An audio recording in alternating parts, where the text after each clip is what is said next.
Kamakailan naglabas ng advisory ang Department of Migrant Workers pati ang mga MWO sa ibang bansa sa pagtatapos ng pilot test run ng DMW mobile app. At sinasabi nila na maaari nang gamitin ang OFW Pass, kaya naman sinasabi ng mga Migrant Workers Office sa ibang bansa na hindi na tatanggapin ang UWC sa immigration. Kaya yung mga OFW na nasabihan nito ng mga taga-MWO o ng mga taga-Polo sa ibang bansa ay nagpanik. Lalo na't karamihan sa kanila ay nakapula pa rin ang OFW Pass kahit na nakapag-verify na sila ng kontrata at kahit uploaded na yung mga kailangang documents or mga requirements. Pero naglabas din ng advisory ang Migrant Workers Office dito sa Dubai tungkol sa advisory na nilabas ng Department of Migrant Workers na tapos na nga ang pilot test run ng DMW mobile app. Pero malinaw din daw na pwede pang gamitin or acceptable pa rin ang UWC or ang UWC exemption pabalik sa ibang bansa. Pero kahapon October 21, 2023 ay may bagong post ang page or Facebook page ng Department of Migrant Workers na ang DMW mobile app kung saan tayo kukuha ng OFW Pass ay sumasailalim pa rin or kasalukuyang sumasailalim pa rin sa pilot test run. What? Akala ko ba tapos na? Lalo na't sinasabi ng mga taga-Polo sa ibang bansa sa mga OFW na nagpapa-verify ng kontrata sa kanila na hindi na nga daw tatanggapin ng UWC sa immigration.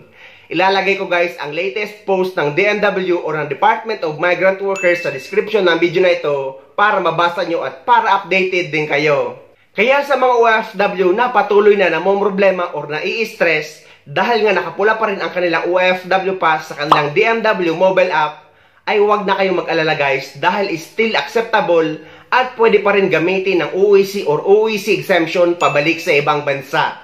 Nagkukos lang kasi ng panic ang mga sinasabi ng mga taga-Polo or ng mga taga-MWO sa ibang bansa. Kaya hayaan nyo lang kung nakapula pa rin ang inyong OFW Pass as long as may valid UWC or UWC exemption kayo kapag pabalik na kayo sa ibang bansa. Yun lang naman guys, pinabot ko lang sa inyo ang bagong post ng Department of Migrant Workers tungkol sa OFW Pass update. At sa mga gusto malaman ang kasalukuyang requirements ngayon pauwi sa Pilipinas at pabalik sa ibang bansa, ay idudugtong ko na lang sa video na ito. So, ito ang mga requirements na kailangan nyong dalhin pauwi sa Pilipinas at pabalik sa ibang bansa ngayong buwan ng Oktubre. Unahin muna natin ang mga requirements pauwi sa Pilipinas. Number 1, ang inyong e-travel arrival card QR code. Yes guys, required pa rin ang pagre-register sa e-travel arrival card kapag uuwi kayo sa Pilipinas. Kaya sa mga nagsasabi na hindi na kailangan mag-register sa e-travel dahil nga hindi naman sa kanila hinanap nung pauwi sila sa Pilipinas at nung bumalik sila sa ibang bansa. So ipaparinig ko ulit sa inyo ang dahilan kung bakit hindi na ito hinahanap kahit paulit-ulit ko na itong sinasabi at binabanggit sa mga videos ko. Good news, Mr. Chair. Actually, hindi mo na kinakailangang ipakita yung QR code. We're able to successfully integrate e-travel directly to the immigration system. Ibig sabihin po, pagka-scan pa lang ng passport, hindi na kinakailangang isa-isahin pa ho na mag-scan ng QR code, Mr. Chair. Another improvement po na nagawa ko natin po sa upgrade natin sa e-travel.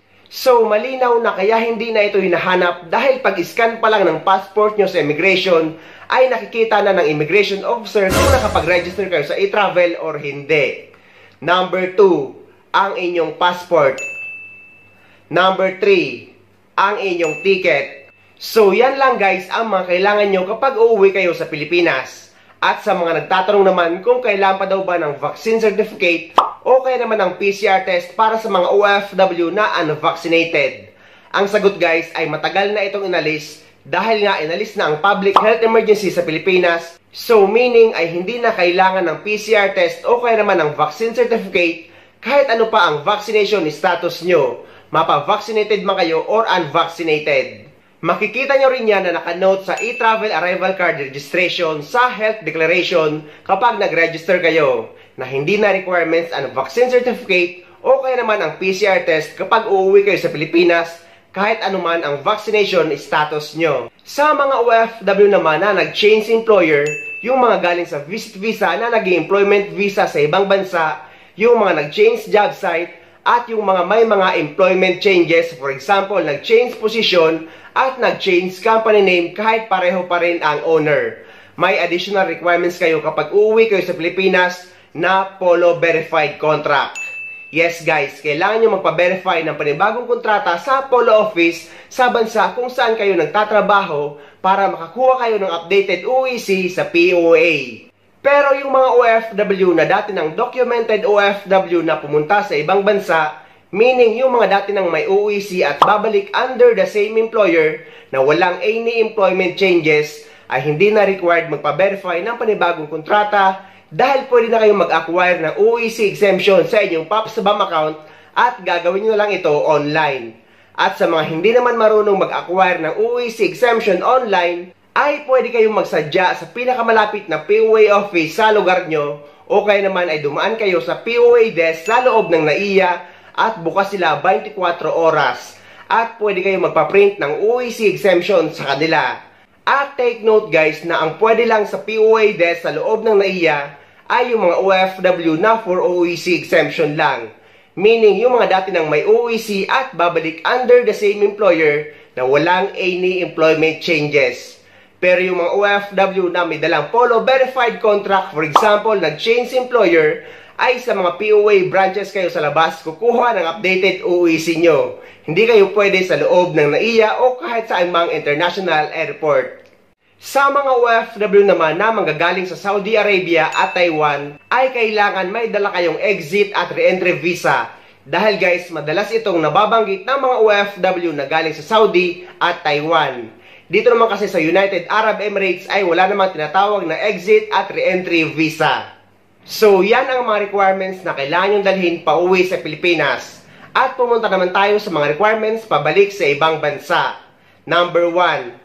Ang inyong e-travel departure card QR code.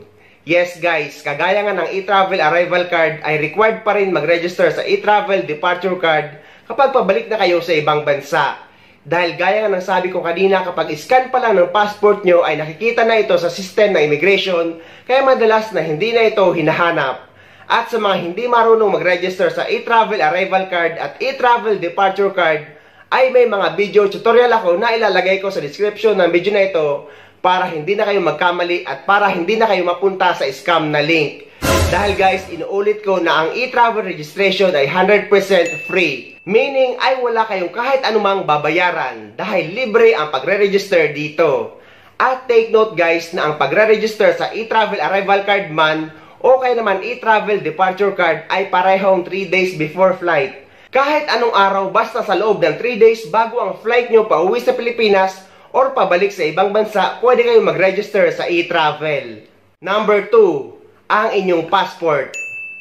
Number 3, ang inyong ticket. Number 4, ang inyong visa. Kapag nandito naman kayo guys sa United Arab Emirates or sa UAE, kapag wala ng tatak na visa ang passport nyo, ay yung Pink Emirates ID na ang ipapakita nyo sa immigration. Dahil ang Pink Emirates ID na natin ang nagsisilbing visa natin dito sa buong United Arab Emirates. At sa mga OFW naman na nagtatanong kung paano daw kung hindi sa kanila pinapadala yung kanilang Emirates ID kapag magbabakasyon sa Pilipinas. Dahil guys, nakakalungkot man pero may mga employer talaga na hindi pinapadala ang Emirates ID o kaya naman ang Residence ID kapag magbabakasyon sila sa Pilipinas. So, tinanong ko mismo ang immigration officer tungkol dito nung bumalik ako dito sa Dubai. At ang sabi nila guys ay pwede naman kapag nasa ganitong sitwasyon ay at least daw may dala kayong cleared photocopy back to back ng inyong Emirates ID. Pwede naman daw i-accept yon lalo na kapag ganitong sitwasyon.